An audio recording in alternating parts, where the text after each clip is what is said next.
So here we are at the zoo. Let's say we're at the zoo, it's time to go home, and not everybody's on the same page about going home, because children usually, sometimes they have that tough time with transitioning. So what can you do?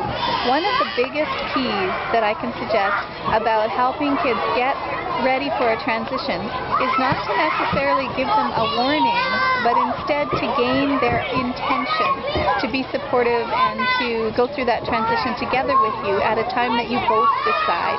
So one thing that you can do is to ask them, what do you need to do before you're going to be ready to go? It's just a few more minutes till it's time to go, so what do you need to do? And then look right in the eyes and say, are you going to be ready to go after you've gone down the slide 3 more times? And they can look to you in the eyes, and when they get to the point that they're agreeing with you, that they've given you their intention, they've shared that intention with you, that yeah, they're going to be ready to go after 3 more times down the slide, that's a big step in the right direction. A lot of times that'll be what you need to make the difference between a difficult transition and a much easier one. Let me know how it goes.